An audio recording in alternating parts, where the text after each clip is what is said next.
The mechanic was holding something small and black in his palm when he knocked on the waiting room door. He had that particular look on his face that mechanics get when they have found something unexpected. Not a broken part, not a worn belt, but something that doesn't belong under a car at all. He said he needed to show me something before he went any further with the oil change. He said he thought I should probably sit down. I told him I preferred to stand. He placed the device on the counter between us. Small, rectangular, magnetic on one side, a GPS tracker. He said he had found it attached to the underside of my rear bumper, tucked up near the frame where you would never see it unless you were looking. Or unless you were a thorough mechanic doing a routine service and happened to run your hand along the frame the way he always did, out of habit, because in 30 years he had found stranger things than this. I looked at that small black device for a long moment, and my very first thought, before the anger, before the questions, before anything else, was Diane. But I am getting ahead of myself. Let me start where it actually started, which was not in an auto shop on a Tuesday morning, but in a kitchen 3 years earlier, on the day I met my husband's mother for the first time. And she looked at me with a smile so warm and so precisely calibrated that I felt, even then, slightly like I was being measured for something I hadn't agreed to wear. My name is Cora Bellamy. I am 26 years old, and for 2 of those years, I have been married to a man named Seth.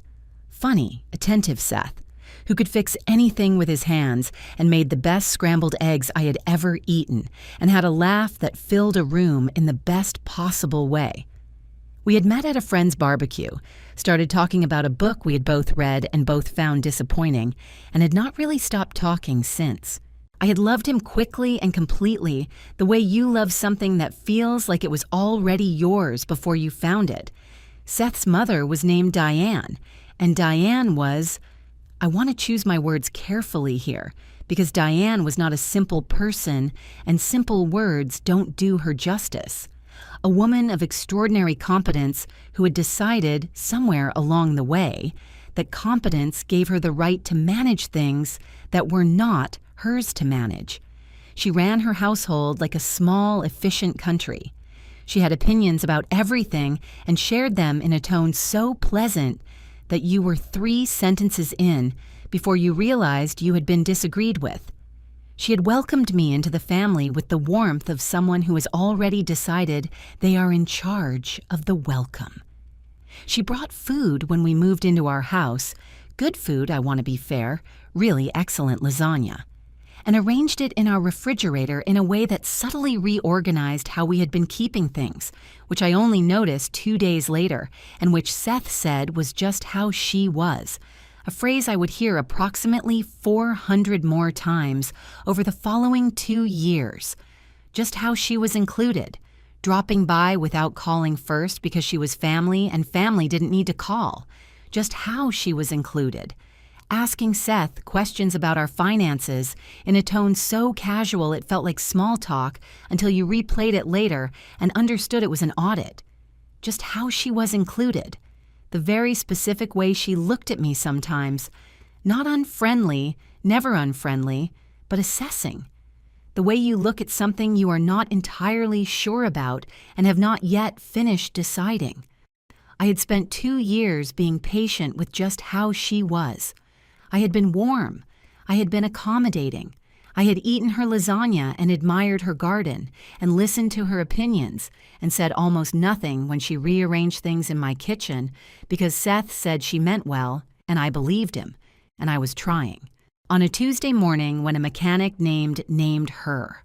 Not genuinely, not specifically, not in the way that turns into action. That changed on a Tuesday morning when a mechanic named Carl placed a GPS tracker on a counter in front of me and waited to see what I would do. I picked it up. I turned it over in my hand. It was clean, professional looking, not something from a discount store. The kind of thing a person buys when they want to know where someone is going and they want that information reliably and over a period of time. Carl said he had found it about a week ago during my last service, but had wanted to do some research before he said anything because he wanted to be sure what he was looking at. He said he was sure now. He said in his opinion I should know, because whatever reason someone had for putting it there, it wasn't his car and it wasn't his choice.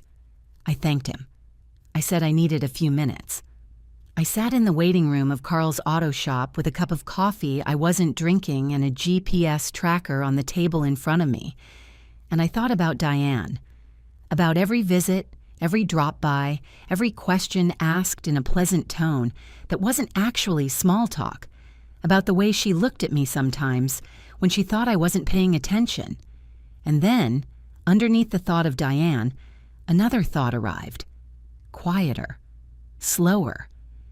The kind of thought you don't want to have, but that arrives anyway, because once a question like that is in the room, it doesn't leave just because you'd prefer it to. If someone had put a tracker on my car to know where I was going, what had they found? And more importantly, why had they wanted to know in the first place? I did not confront Diane that day. I did not confront Seth.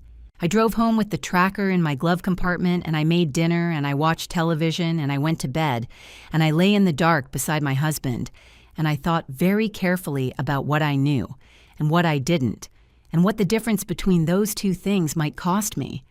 What I knew, someone had placed a GPS tracker on my car. It had been there at least since my last service, which was 3 months ago, possibly longer. It was professional equipment, not amateur. Someone had wanted to know my movements, where I went, when, how often, for how long. What I didn't know, who and why. The who I was fairly certain of. The why was more complicated. My friend Josie, who I called the next morning while Seth was at work, asked the question I'd been circling around since the auto shop. Was I sure it was Diane and not Seth? I sat with that for a moment. Then I said yes, I was sure. Seth had no reason to track me. We had a good marriage as far as I knew. Comfortable, honest, the kind of marriage where we told each other things because we wanted to, and not because we had to. He had no suspicions of me, as far as I could tell. He was not a suspicious person by nature. Josie said, as far as you know. I said, as far as I know. She said that was doing a lot of work in that sentence. She was right. I knew it even as I said it. Because here is the thing about a GPS tracker. It doesn't just tell you about the person being tracked. It tells you about the person doing the tracking. It tells you that someone believed or suspected or feared something specific enough to buy a device and attach it to a car and wait for data. And whatever that something was, it was significant. Diane had been managing something. I had felt it for 2 years without being able to name it. The quality of her attention, the way she positioned herself between Seth and any version of his life she hadn't approved, the specific occasions when her drop-bys coincided with Seth being home and me being out. I had filed it under just how she was and moved on. But a GPS tracker was not just how she was. A GPS tracker was a decision. I asked Josie if she knew anyone who could tell me how long the device had been active and what data it had collected. Josie, who had an extraordinary network of useful people acquired through 15 years of being extremely competent and extremely likable simultaneously, said she would make a call. She called back in 2 hours. Her friend worked in tech security. He could look at the device. He could tell me what it had recorded. I dropped it off that afternoon. While I waited, I did something I had not done in 2 years of marriage. I started paying attention differently. Not to myself, to Seth, to his patterns, his rhythms, the small textures of his daily life that I had stopped noticing because when you love someone comfortably, you stop cataloging them. You just live alongside them and trust the shape of things. I started noticing the shape again. What I found was not dramatic. It was quiet. The quietness of things that have been carefully maintained. Seth was home when he said he would be home. He answered his phone when I called. He was, on the surface, exactly what he had always been. But there were things, small things, the kind of things that mean nothing individually and accumulate into something only when you are looking for a pattern. His phone, which had always lived screen up on the kitchen counter, had started living screen down. Not always, just often enough that I noticed it had changed. He'd started going to the gym on Thursday evenings, which was new. He had always preferred mornings. When I asked about it, he said his usual slot had gotten crowded, which was a perfectly reasonable explanation. He had a new contact in his phone. I had seen the name appear on the screen once when a message came in, just a first name. Nothing that told me anything by itself, but I remembered it the way you remember things that catch your attention without your permission. Josie's tech friend called me on a Friday morning. He had looked at the device. He said it had been active for approximately 5 months. He said it had recorded location data continuously during that time. He said he could pull the data if I wanted it. I said I wanted it. He sent it to my email that afternoon, a file full of coordinates and timestamps, 5 months of everywhere my car had been. I opened it at the kitchen table while Seth was at work. Most of it was exactly what you would expect from my life. Home, the grocery store, Josie's neighborhood, my office. The routes I drove so regularly, they had worn grooves into my routine. But there was something else in the data, a pattern I hadn't put there. 3 times a week on Monday, Wednesday, and Friday mornings between 8 and 9, my car had been parked at an address I didn't recognize. Not for long, 20, 30 minutes at most. Then home. I had no memory of going to that address. Not once, let alone 3 times a week for 5 months. I sat with that impossibility for a very long time. And then I understood. The data wasn't tracking me. It was tracking my car, and someone else had been driving it. I keep a spare key to my car on a hook in the entryway. Seth has always known it was there. We had one of those easy, trusting arrangements about shared things that characterizes a marriage, where 2 people genuinely believe they have nothing to hide from each other. I took the spare key off the hook that evening and put it in my purse. Seth didn't notice, or if he did, he didn't mention it, which told me something by itself. I drove to the address the following Monday morning. I parked down the street and I waited. I want to be clear about what this felt like. It felt terrible. Not exciting, not empowering, not like anything from a movie. It felt like sitting in a car on a quiet residential street on a Monday morning, doing something I desperately hoped would turn out to be unnecessary. At 8:14, a woman came to the front door of the house. She was in her late 20s. She had a coffee mug in her hand and a look on her face that I recognized, the specific look of someone listening for a car they are expecting. She stood on the front step for a moment. Then she went back inside. At 8:22, my car turned the corner and parked in front of the house. Seth got out. I sat very still. I watched him walk up the front path. I watched the door open before he reached it.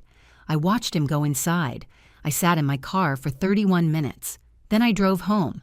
I called Josie from the driveway and I told her what I had seen, and she was quiet for a long time before she said anything. And what she said was, "Okay, tell me exactly what you need." What I needed, I said, was to understand 2 things. The first was how long this had been happening. The second was how Diane fit into it. Because Diane had put that tracker on my car, and Diane did not do things without reasons. And whatever her reason had been, it had led her to 5 months of data that included 3 visits a week to that address. Did she know? Had she been watching him too, through me? Or had she been watching me and found him by accident?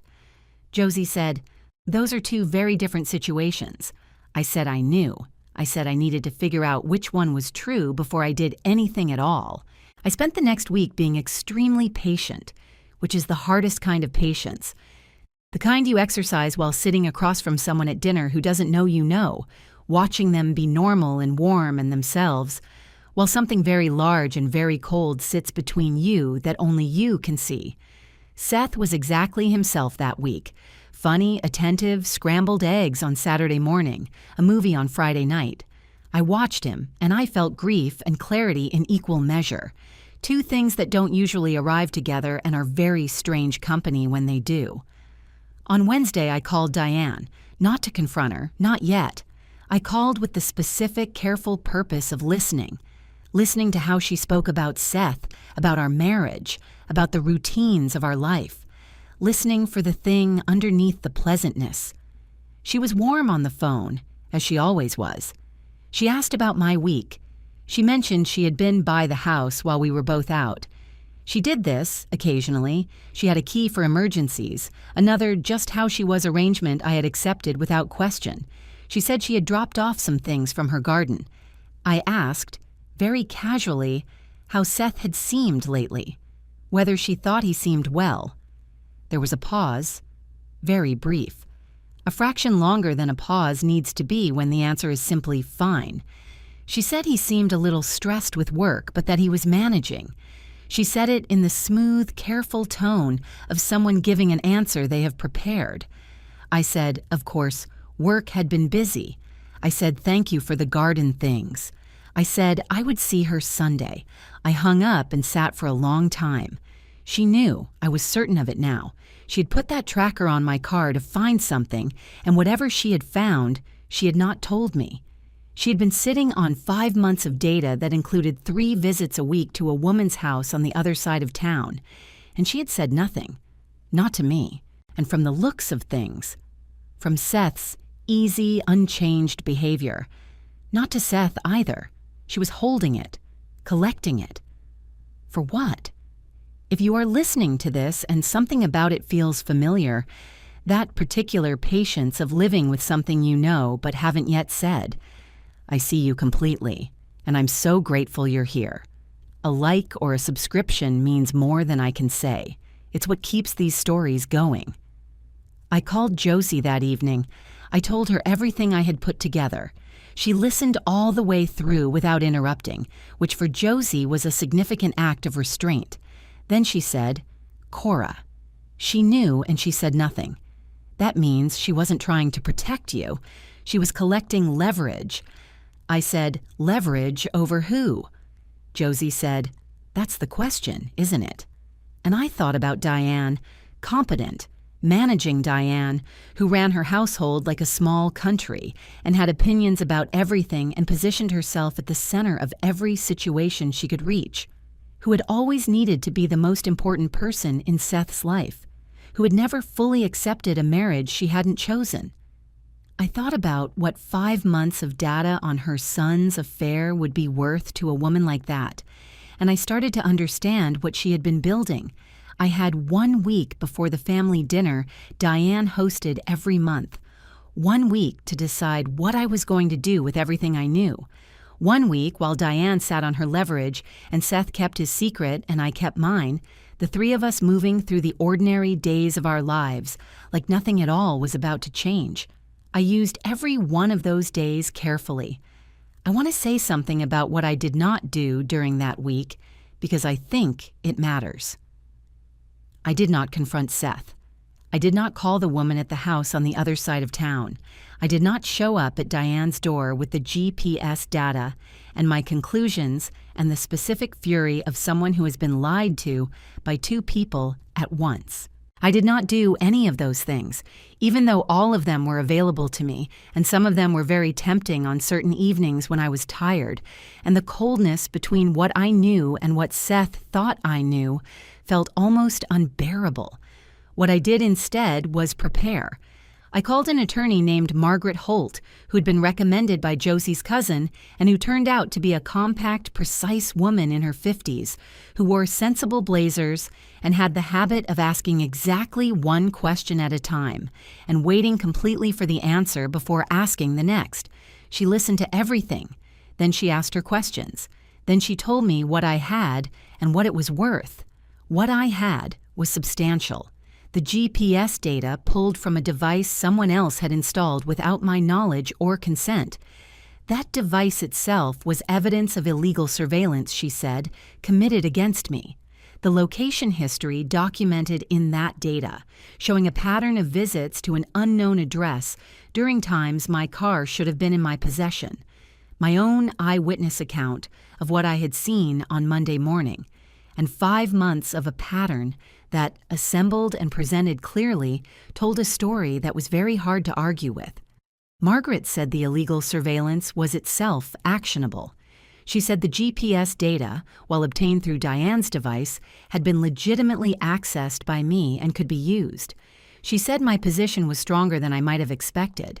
She said, "How do you want to handle this?" I said I wanted to handle it completely and only once. I said I wanted everyone in the same room when it happened. She nodded.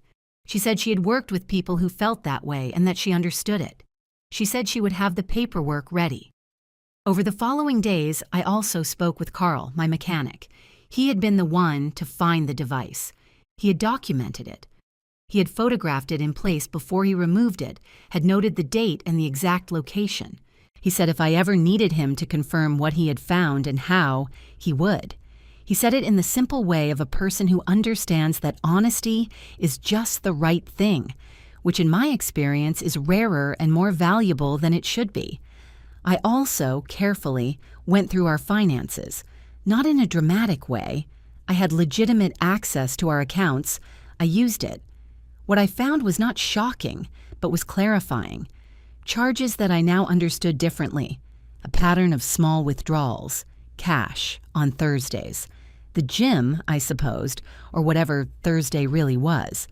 Josie helped me organize everything into a clear, simple sequence. Josie was an extraordinarily organized person who found the imposition of order on chaos genuinely satisfying, and this particular chaos was, she said, at least very well documented.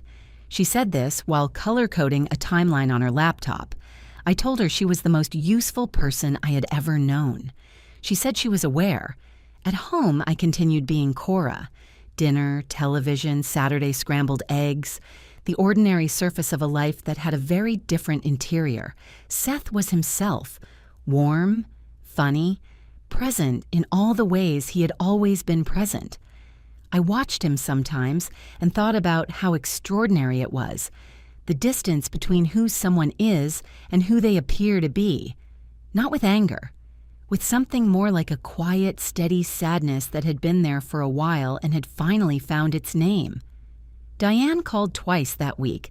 Both times she was pleasant and warm and slightly too casual, in the specific way of a person maintaining a performance under mild pressure. She mentioned the monthly dinner. Sunday, 6 o'clock, Seth's uncle and his family were coming. She was making the pot roast. She said she was looking forward to seeing us. I said I was looking forward to it too. On Saturday evening, Seth and I sat on the back porch after dinner, the way we had done 100 times, and he told me a funny story about something that had happened at work, and I laughed because it was genuinely funny, and because I had loved this man genuinely, and I was not going to pretend I hadn't. The grief of it was real, and I let it be real. Grief and clarity still arriving together. I went to bed early and slept well, better than I had any right to, possibly. The sleep of someone who has made a decision and is at peace with it. Sunday morning, I got dressed carefully. I wore the blue shirt Seth had always said was his favorite, which I was wearing for the same reason I always wore it, because it was mine too and I wanted to feel like myself. I double-checked my bag. I had what I needed. We drove to Diane's house together, Seth and I in my car, with its empty bumper and its cleared location history, and the specific clean feeling of a thing that has been restored to what it should have been. Seth turned the radio on. I watched the streets go by. I thought about a small black device on a mechanic's counter, about all the things one person's attempt at control had accidentally revealed, about the extraordinary particular irony of a woman who had been collecting evidence of a secret and had, without meaning to, handed that evidence to exactly the wrong person. Or perhaps, I thought, exactly the right one. Diane's monthly dinner was everything her monthly dinners always were. The table set properly, the pot roast timed to perfection, the house arranged with the specific thoroughness of a woman who considered her home a reflection of her standards, and her standards very high indeed. Seth's uncle and his wife were there, two of Diane's neighbors who appeared at these dinners occasionally, Seth's cousin Brent, who was visiting from out of town, and who I had always liked because he said exactly what he thought without calculating the effect first. I moved through the pre-dinner hour the way I always did, helping in the kitchen when Diane would let me, which was selectively in the way of someone who appreciated the help but preferred to maintain authority over the result. I set the table. I made pleasant conversation with Seth's aunt about her garden, which genuinely was beautiful and deserved the conversation. Seth was relaxed. He was always relaxed at his mother's house, a specific settled ease that was different from his ease everywhere else. He had grown up in this house, and it still fit him, the way childhood places fit you, loosely and completely. He put his arm around me when I passed him in the hallway and said something quiet and affectionate, and I nodded and kept moving. Dinner was served at 6:30. The pot roast was excellent. Diane accepted the compliments with measured pleasure and told the story of how she had been making it since Seth was 7 years old, which Seth confirmed with the fond eye roll of someone who had heard this story many times and still found it charming. I ate and I waited. I had decided during dinner, not before, not after, the moment when everyone had been there long enough to be comfortable, but the evening hadn't yet moved into goodbyes. That moment arrived with the second glass of wine. Diane was in the middle of a story about her neighbor's new fence when I took the printed GPS data from my bag and placed it on the table. The conversation stopped. Not immediately. It finished its sentence and then stopped, the way conversations do when they register something unexpected and need a moment to adjust. Diane looked at the papers, then at me. Her expression was composed, as it always was, but underneath the composure, something had gone very still, the stillness of a person who has just recognized something they did not expect to see in this room. I said calmly, clearly in the voice I had practiced until it was steady, that I wanted to share something with everyone. I said that 3 weeks ago my mechanic had found a GPS tracking device attached to the underside of my car. I said the device had been collecting my location data for approximately 5 months. I paused. I looked at Diane. I said I had had the data retrieved and that I had found something interesting in it. I said that 3 times a week, on Monday, Wednesday, and Friday mornings, my car had been recorded at an address on the other side of town, an address I had never been to, an address I had visited once on a Monday morning to understand what was there. I said I had seen Seth leave my car and walk into that house. The room was very quiet. Seth had gone still the way a person goes still when the ground has shifted under them completely, and they are trying to understand which way is up. His uncle looked at him. Brent looked at the table. Seth's aunt had set down her fork. Diane had not moved. She was looking at the GPS printout on the table with an expression I had never seen on her face. Not the composure, not the management, not the pleasantness. Something raw and unmanaged, the expression of a person watching something they carefully constructed come apart in a way they had not designed and cannot stop. I said, the device that collected this data was placed on my car without my knowledge or consent, which is illegal. I said I knew who had placed it because Carl, my mechanic, had photographed it in position before removing it, and the device was a model that can be traced. I did not say Diane's name. I did not need to. The room said it for me. Every person at that table looked at her in the specific synchronized way of people arriving at the same conclusion at the same moment. Seth's uncle, his aunt, Brent, whose expression had moved from discomfort to something much more alert. Even the neighbors, who knew Diane well enough to recognize the architecture of how she operated. Diane spoke. Her voice was still composed. It was the most controlled thing about her, that voice, and it held even now, which was almost impressive. She said that she had been concerned.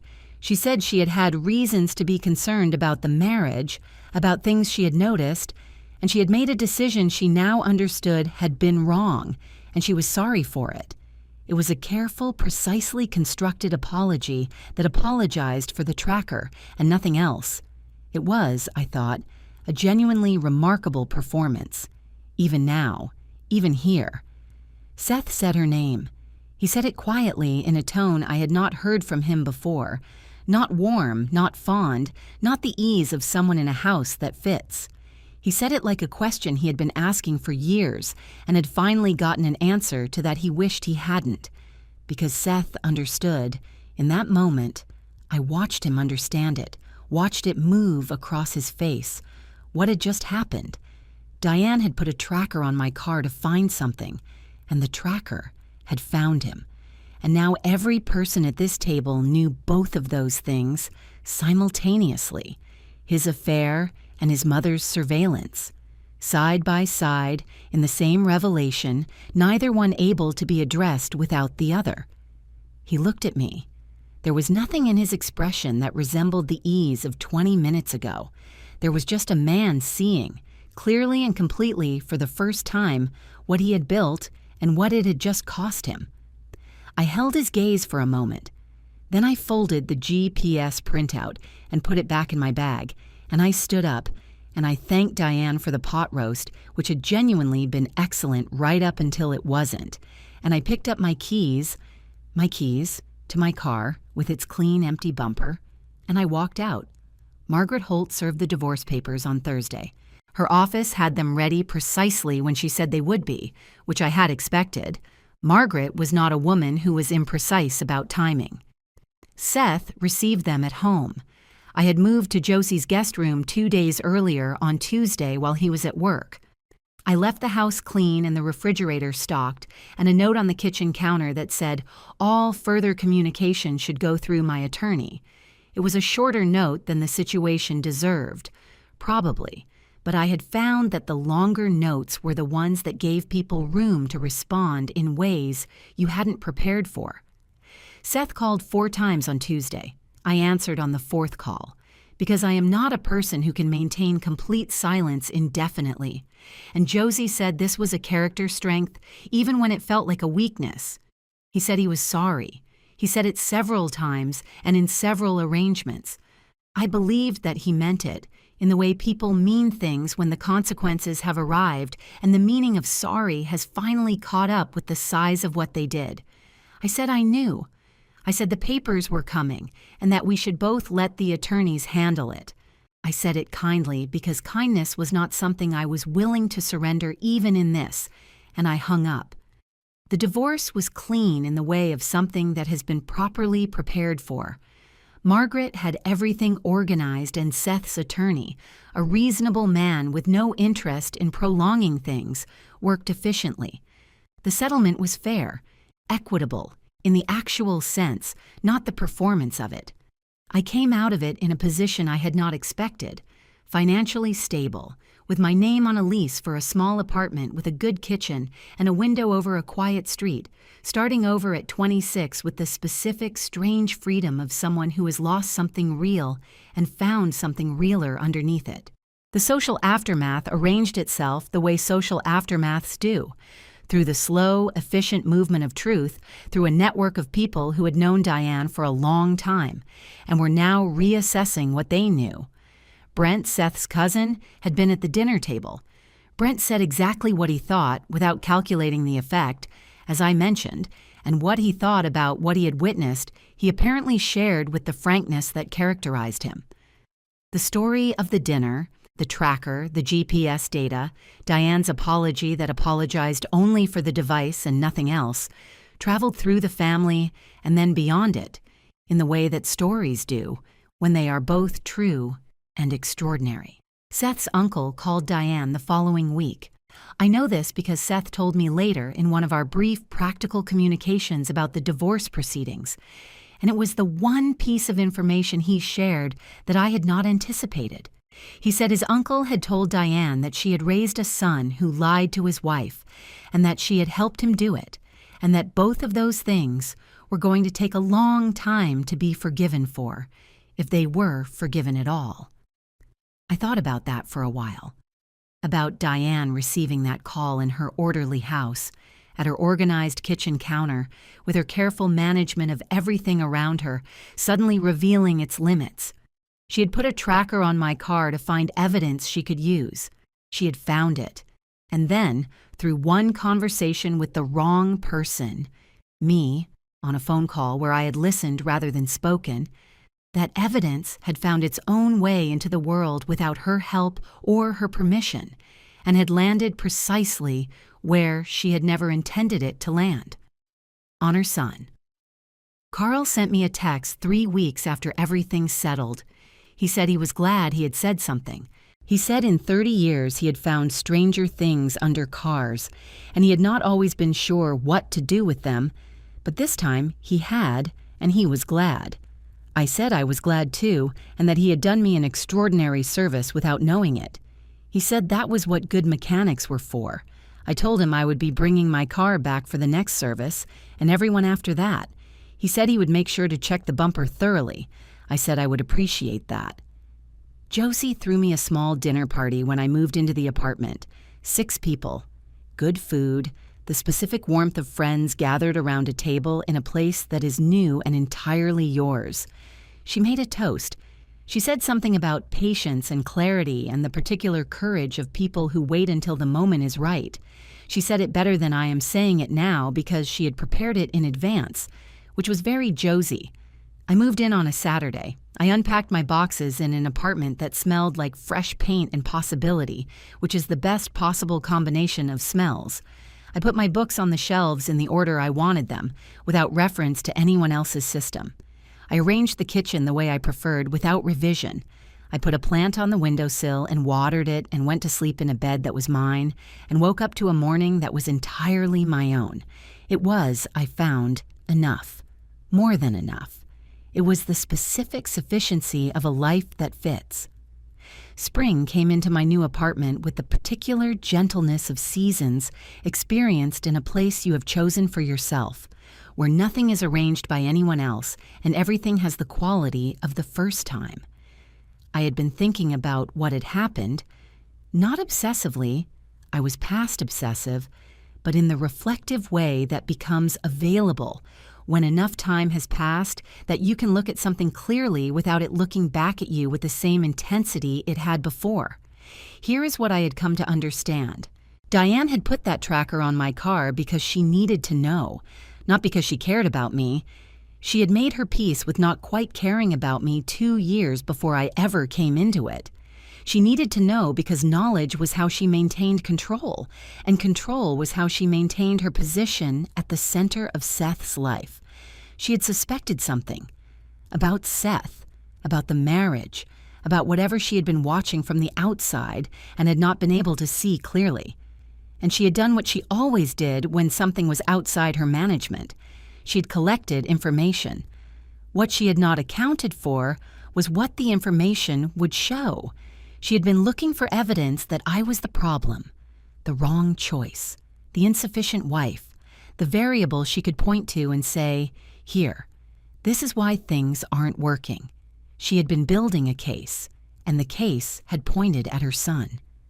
I have thought about that moment of discovery, the moment she must have looked at 5 months of location data and understood what she was looking at. Monday, Wednesday, Friday, the same address, 3 times a week, for months.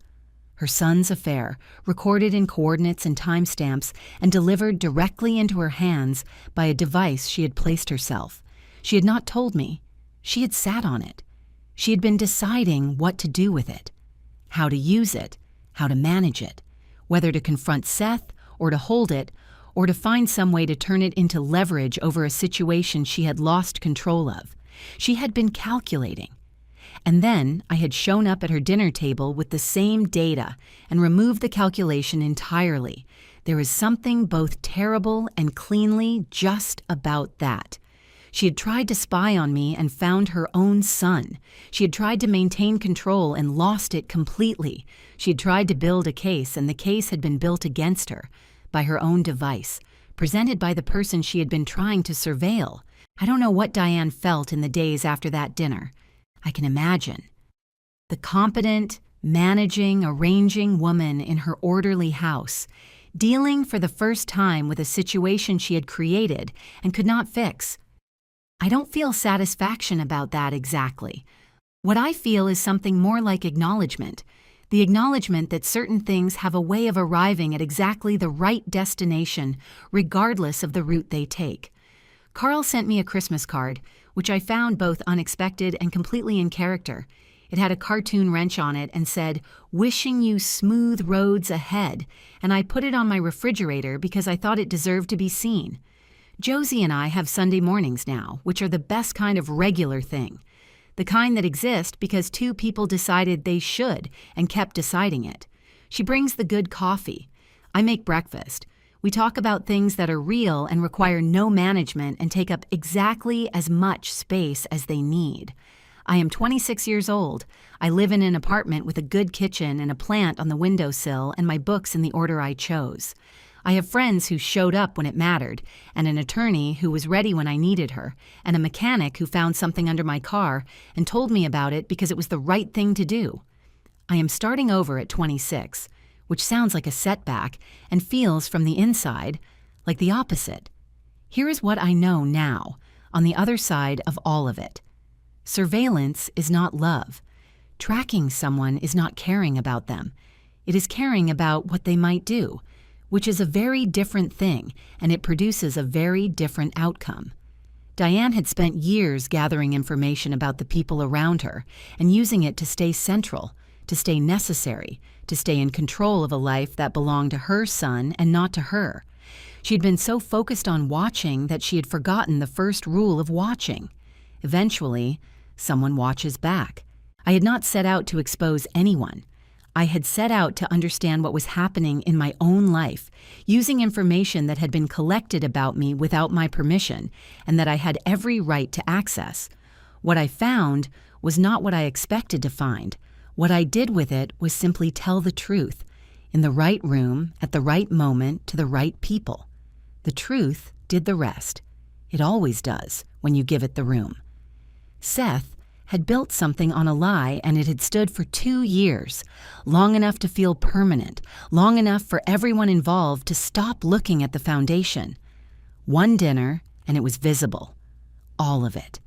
The lie and the surveillance, and the management and the performance of a family that had been arranged rather than grown.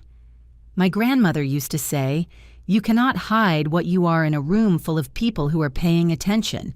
She said it about honesty, but it works the other way too. You cannot hide what you are not. Eventually the room pays attention, and when it does, it sees clearly. I am paying attention now, to the things that are real and mine and chosen, to the good coffee and the Sunday mornings, and the plant that is doing well in the window, which I mention because I was warned it was difficult to keep alive, and it seems determined to prove that wrong. I find that I like things that are determined to prove the odds wrong. I have always been one of them.